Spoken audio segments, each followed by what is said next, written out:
계속 연불을 한 분들 중에 신행 스님이라는 분이 있었다고 합니다.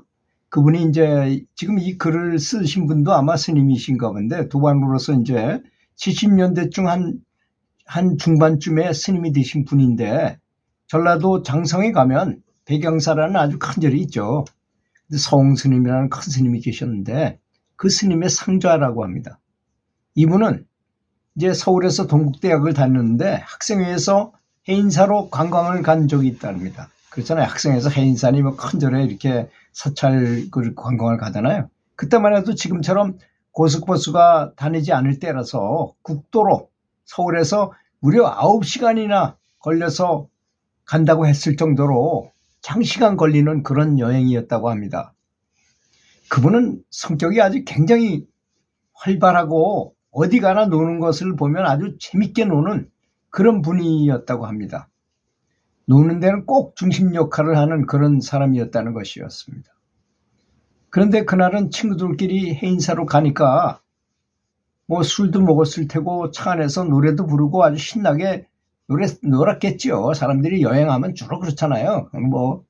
그러면서 근데 그분은 어떤 예감이 들어서 그런지 몰라도 전혀 놀고 싶은 생각이 들지 않더라는 것입니다. 그래서 친구들은 놀든 말든 그분은 16살 때부터 신묘장구 대다란이를 계속 연불을 하고 있었는데 열심히 그 다란이를 외웠다는 것입니다. 그리고 또 그때 그 다란이가 그렇게 잘 돌아가더라는 잘 되더라는 것입니다. 그때만 해도 왜 이 버스에는 항상 안내양이 있었잖아요. 그 안내양이 있을 때니까 계속 앉아있으니까 오히려 다리가 더 뻐근하고 몸이 찌뿌둥하더라는 것입니다. 그래서 안내양한테 내가 좀 서요 갈 테니까 이 자리에 좀 앉으라고 싫다는 그 안내양을 강제로 자기 자리에다 앉히고는 안내양이 서는 그 출입구에 가서 이렇게 서 있었다라고 합니다.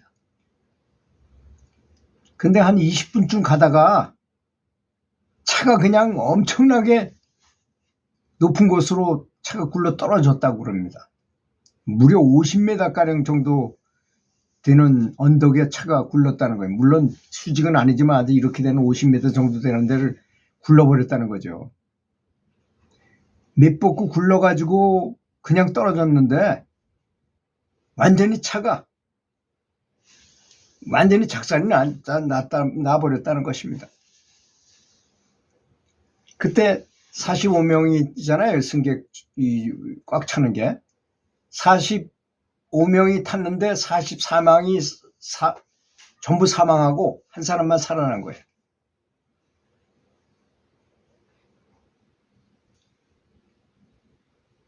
그리고 그 스님도 이제 이 글을 쓴 스님이 훗날 그 이야기를 듣고 그 당시 신문을 본 적이 있었는데 그때까지 여지껏 있었던 버스 사고 중에서 아주 가장 큰 교통사고였답니다. 45명이 타고 가다가 44명이 죽고 1명만 살았으면 그거 엄청난 큰 사고죠. 버스 사고 중에서는. 그 한 명이 바로 그 신행 스님이라는 그 사람이었대요. 아직 스님이 되기 전이었죠. 동국대학 학생으로서 그 한 사람이 살았다는 것입니다. 그 스님은 상처도 거의 안 났더라는 것입니다. 왜? 그분은 계속 다란이를 외웠잖아요. 계속 연불하면 그런 일이 벌어진다는 경전이 많이 나와 있잖아요. 그렇게 머리에 상처가 조금 나고 팔다리가 좀 뻑적지근한 정도지 거의 상처가 안 났던 것입니다. 그래 그때 인터뷰를 했는데 어떤 기자가 신문에다가 이건 기적이다. 이렇게 거의 그 상처가 안 날 정도로 한 사람이 살았다는 것은 이건 기적이 아니면 있을 수가 없다는 거야. 45명이 다 죽었는데 어떻게 한 명만 아무것도 상처도 별로 없이 그냥 살았다는 것은 기적이다 이거야. 그런 내용의 인터뷰가 났던 거를 봤다는 것입니다. 어쨌든 그는 거기서도 살아났어요. 그리고 이제 동국대학을 졸업하고 군인이 돼가지고 월남전에 참전을 했는데 월남에 가서도 죽을 고비를 3번이나 넘겼다는 것이, 그때 죽을 가능성이 되게 많아요. 전투에 참여하다 보면. 한 번은 전 중대원이 3명 남기고 모두 몰살을 당했는데, 청룡부대로 가가지고. 그런데 그 3명 중에 신행 스님이 끼었었다는 것입니다. 훗날 이제 그 사람하고 도반하고 이제 만나서 서로 얘기할 때 자기는 불사신이라는 것입니다. 죽지 않는 사람이라는 것입니다. 그리고 자기는 여러 번 그 죽을 고비를 넘겨서 살았는데, 제가 살고 있는 지금 이 인생은 내 명이 아니고 부처님이 나를 수명을 길게 해주신 것이라고 이렇게 말하더라는 것입니다. 이거야말로 참으로 연불공덕이다. 주력공덕이다. 이렇게 말하더라고요. 아주 입버릇처럼 그렇게 얘기하더라는 것입니다. 그러면서 내가 이렇게 주력을 열심히 해가지고 좋은 공덕을 얻어서 이렇게 살았는데 그냥 있을 수 있겠는가. 스님이 되자. 그래가지고 늦지막게 출가를 해가지고 그렇게 스님이 돼서, 그분이 스님 돼서 신도들을 맞이할 때 어떻게 하겠습니까? 그런 분이 참 우리 절에 스님으로 계시다면 얼마나 많이 배울 점이 있겠습니까? 그렇지 않습니까? 본인이 직접 체험해보고 실행해가지고 몸소 여러 체험을 가지고 자기가 체험한 걸 가지고 신도분들에게 자세히 설명해주고 이렇게 시범도 보여드리면서 이렇게 하게 되니 참 그런 게 복이라고 볼 수 있을 것입니다. 그런 스님이 우리의 스님이라고 하면 많이 배울 점이 있으리라고 저는 생각합니다. 그게 연불공덕이라는 것은, 그래서 제가 이 연불 감옥록을 10년 이상 써오면서 느낀 건데요. 연불은 아주 열심히 하면, 물론 죽어서는 극락하는 건 당연하겠지만 살아서도 생명이 연장되는데 그냥 자기 명예 30년 정도는 더 산다고 생각해요. 30년 정도의 수명을 더 길게 받을 수가 있다는 점입니다. 그러니까 열심히 연불 하시면, 아니 60에 죽을 사람이라면 90까지 사는 거고, 70에 죽을 사람이라면 100살까지 사는 거고, 80에 죽을 사람이라면 30년 더 사니까 110세까지 살 수 있다는 거 아니겠습니까? 그 연불 열심히 하시면. 근데 이것이 미신적인 그런 통계적인 그런 얘기가 아니라고 저는 생각해요.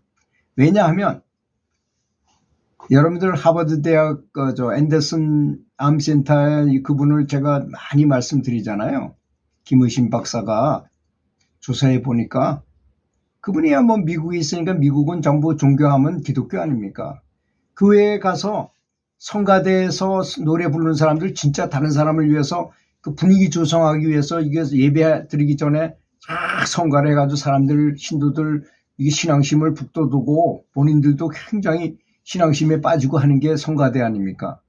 성가대들이 아주 좋아 보여서 그 사람들의 NK세포를 조사를 해보니까 다른 사람의 1000배가 더 높더라는 것입니다. 이 내추럴 킬러 세포라 해서 면역세포잖아요. NK세포가. 그게 다른 사람에 비해서 1000배가 더 높더라는 것입니다. 그러니까 생명이 유지가 되겠습니까? 안 되겠습니까? 당연히 생명이 더 길어질 것이고, 또 아주 연불이나 이거 해가지고 항상 행복한 마음을 가지면 두뇌 속에서 행복 호르몬이 펑펑 분비되잖아요. 그러면 그런 분비된 상태가 얼마나 좋은 최적화 상태인 그런 상태를 유지하겠습니까? 그러면 그것이 다 몸으로 퍼져나가서 전신으로 퍼져나가서 몸을 튼튼하게 만들어주고, 암세포가, 사람은 다 암세포가 있어요. 누구나. 나이에 들어서는 더욱더 그래요. 그렇지만 이 사람은 NK세포가 끊임없이 많이 생겨나고 행복 호르몬이 항상 가득하기 때문에, 또 이 두뇌의 행복한 마음과 장하고는 너무나 관련이 깊답니다. 장 속에 있는 이 세균이 유익균인지 유해균인지에 따라서 사람의 수명도 굉장히 많이 좌우하잖아요. 근데 항상 기분 좋은 그 법피 선열의 상태에 빠져 있으면 너무나 장 속의 환경이 좋아지게 마련인 것입니다. 너무나 행복하잖아요. 그러니까 30년 이상 사는 건 당연한 것입니다. 너무나 과학적인 얘기예요. 오히려 따지고 보면 30년도 오래 산다는 그런 생각을 가지고 뭘 먹어서 그 먹는 것보다 몸 자체에서 호르몬 분비를 시키고 뇌파를 바꾸고 이게 더욱더 중요한 것입니다. 그 염불하시고 주력하시고 하시면 최소 30년 이상 더 사실 수 있다는 점을 아시고, 물론 돌아가실 때는 아플 틈도 없이 극락왕생을 하니까 참 누가 봐도 극락왕생했구나 하는 걸 느낄 정도로 그렇게 된다는 것입니다. 믿으시고 염불하시기 바라겠습니다. 들어주셔서 감사합니다.